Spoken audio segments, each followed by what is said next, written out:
दोस्तों, इस धरती पर शायद ही कोई हो जिसने कभी न सोचा हो कि उसके दुख सबसे बड़े हैं, कि उसके जीवन में जितनी परेशानियां हैं वैसी किसी और के जीवन में नहीं होंगी। जो कुछ भी होता है वह हमारे भले के लिए ही होता है। इसलिए हमें कभी भी ऊपर वाले के फैसले पर नाराज नहीं होना चाहिए, क्योंकि वह वही करता है जो हमारे लिए वास्तव में सही होता है, भले ही उस क्षण हमें ऐसा महसूस न हो। हम सभी अपने लिए अनगिनत सपने बुनते हैं।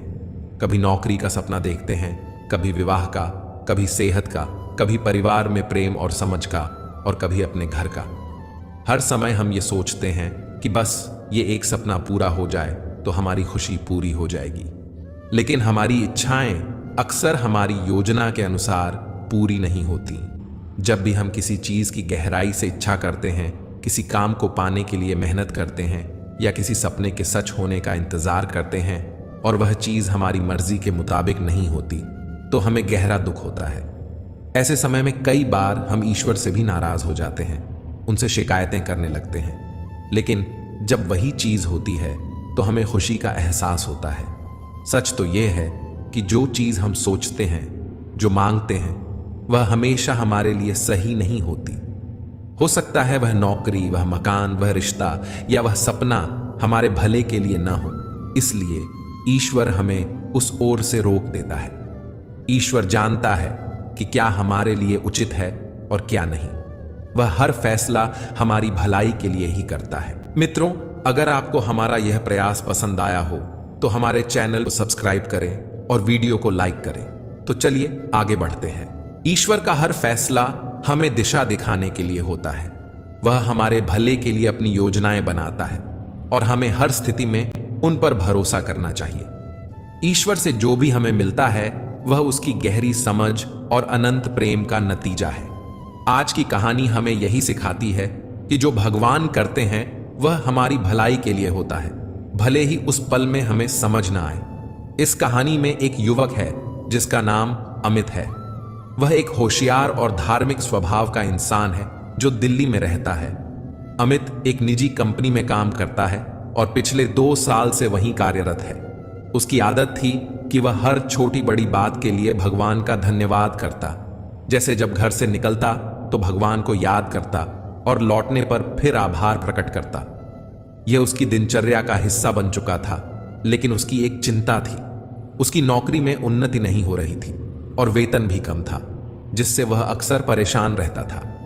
महंगे शहर में रहने के कारण यह उसकी रोजमर्रा की समस्याओं को और बड़ा बना देता था। इस वजह से वह नई नौकरी की तलाश में भी था। एक दिन उसका परिचय एक आदमी से हुआ जिसका नाम विवेक था। विवेक एक बड़ी कंपनी में काम करता था और खुद को वहां ऊंचे पद पर बताता था। उसने अमित से कहा, तुम चिंता मत करो, मैं तुम्हें अपनी कंपनी में नौकरी दिला सकता हूं। तुम्हारे पास अच्छा वेतन और पद दोनों होंगे। तुम बस मेरा नंबर रखो, मैं कुछ दिनों में तुम्हें कॉल करूंगा। उस दिन तुम्हारा इंटरव्यू हो जाएगा और एक बार वहां नौकरी लग गई तो जिंदगी बदल जाएगी। विवेक की बातों ने अमित के मन में एक नई उम्मीद जगा दी। उसके दिल की धड़कनें तेज हो गईं और आंखों में नए सपने सज गए। वह अपने भविष्य के बारे में सोचने लगा। एक अच्छा घर, नई गाड़ी और शायद एक अच्छी शादी भी। इन सपनों में वह इतना खो गया कि उसे लगा उसकी सारी परेशानियां अब खत्म होने वाली हैं। साक्षात्कार के दिन की तैयारी में अमित ने अपनी घड़ी का अलार्म जल्दी सुबह के लिए सेट किया और वह सो गया। वह हर संभावित सवाल का जवाब तैयार कर चुका था, उत्साहित और थोड़ा नर्वस भी था। लेकिन जब वह सुबह उठा तो देखा कि अलार्म नहीं बजा और वह देर से उठा है। यह देखकर उसकी आंखों में आंसू आ गए और गुस्से में उसने घड़ी को देखा, जैसे उससे पूछ रहा हो, ऐसे अहम मौके पर मेरा साथ कैसे छोड़ दिया। उसकी निराशा और बेचैनी को समझना मुश्किल नहीं था। उस दिन उसे पहली बार एहसास हुआ कि जितनी मेहनत उतनी ही भगवान की मर्जी भी मायने रखती है। अमित अब समझने लगा था कि जो कुछ भी होता है वो हमारी भलाई के लिए ही होता है, चाहे उस वक्त हमें समझ आए या नहीं।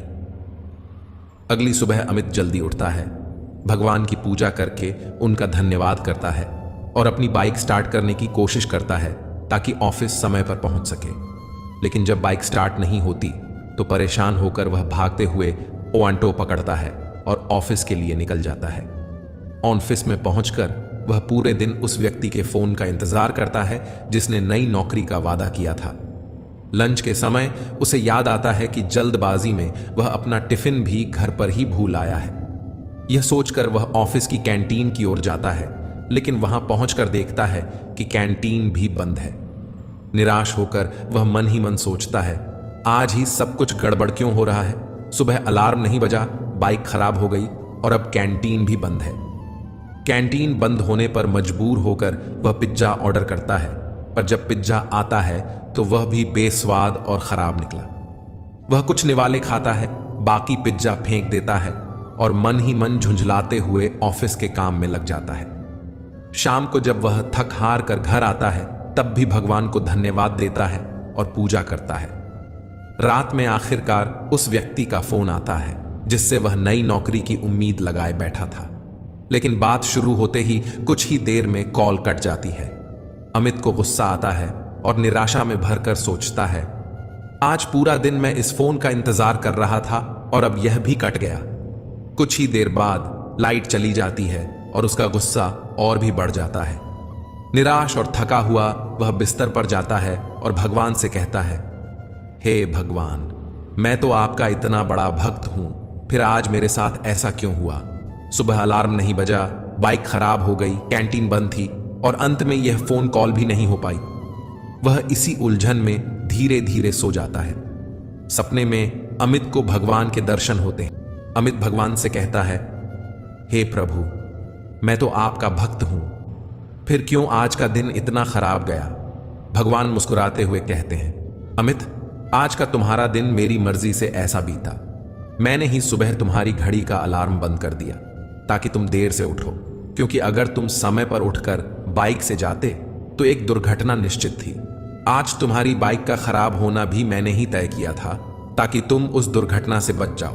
तुमने अपना टिफिन घर पर छोड़ा और कैंटीन भी बंद थी क्योंकि वहां का खाना खराब था और तुम्हें बीमार कर सकता था। और जिस व्यक्ति से तुम फोन पर बात करना चाहते थे वह एक धोखेबाज था। मैंने तुम्हें उस व्यक्ति से भी बचा लिया।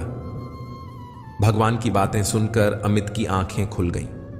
उसने महसूस किया कि भगवान हर वक्त उसके साथ थे और उसकी भलाई के लिए काम कर रहे थे, भले ही उस वक्त वह समझ नहीं पाया था।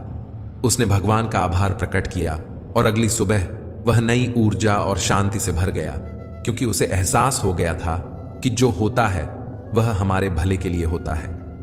इस कहानी से हमें यह सीख मिलती है कि हमें भगवान के फैसलों पर कभी नाराज नहीं होना चाहिए।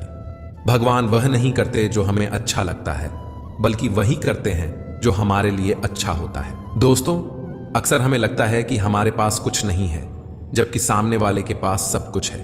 वह कितना सुखी है, उसके पास हर सुविधा और ऐशो आराम है। किंतु ऐसा नहीं है, यह केवल आपके देखने का नजरिया है। असली सुख तो आपके पास ही है और वह है संतुष्टि। यदि आप अपने आप से संतुष्ट हैं, आपके पास जो कुछ भी है उसमें खुश हैं, तो आपको कोई भी गम डरा नहीं सकता, कोई भी दुख आपको परेशान नहीं कर सकता। हमारी सबसे बड़ी तकलीफ यही है कि हम खुद को नहीं देखते, बल्कि दूसरों को अधिक देखते हैं। दूसरों की खुशियां देखकर हमारे भीतर ईर्ष्या का भाव उत्पन्न होने लगता है। हमें तकलीफ होती है कि उनके पास इतना सुख कैसे है और हम इतने दुखी क्यों हैं। हम हमेशा उनकी ओर ही देख रहे हैं और अपने पास जो है उस पर ध्यान नहीं देते। हम अपने पास की चीजों पर कभी ध्यान नहीं देते, बल्कि हम हमेशा यही सोचते हैं कि हमारे पास क्या नहीं है, और यही नजरिया हमें दुख और तकलीफ की ओर ले जाता है।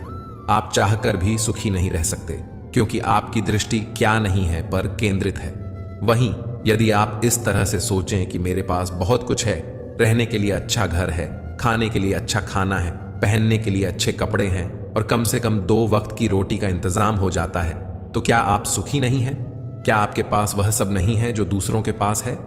जरा एक पल के लिए सोचिएगा, जो प्राप्त है वही पर्याप्त है। इन 2 शब्दों में ही बेहिसाब सुख छिपा है। आपके गुण ही आपकी पहचान बनाते हैं, न कि आपका बाहरी रूप या स्थिति। इंसान बुरा तब बनता है जब वह खुद को दूसरों से बेहतर मानने लगता है।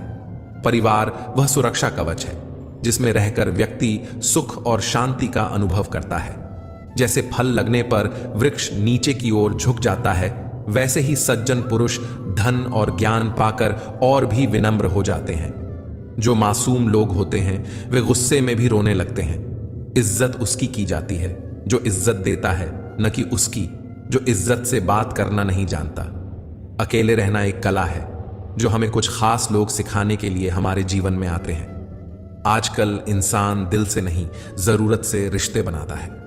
कई बार नए लोग पुराने से भी ज्यादा वफादार मिल जाते हैं। अच्छी किस्मत वाले लोग थोड़ा भी बुरा होने पर भगवान को कोसते हैं, जबकि बुरी किस्मत वाले लोग थोड़ा भी अच्छा होने पर भगवान को धन्यवाद देते हैं। नेत्र हमें दृष्टि प्रदान करते हैं, परंतु हम क्या और कब देखते हैं यह हमारी भावनाओं पर निर्भर करता है। सही ही कहा गया है कि जिसके जीवन में संतोष नहीं वह कभी भी सच्ची खुशी का अनुभव नहीं कर सकता। उसे हमेशा कुछ न कुछ पाने की चाह बनी रहती है। चाहे उसे कितना भी दे दो, उसका मन कभी संतुष्ट नहीं होगा। सच्ची खुशी तो उस क्षण में है जब आप अपने पास जो कुछ है उसे पहचानें, उसे सराहें और हर छोटी चीज में भी खुशी खोजें।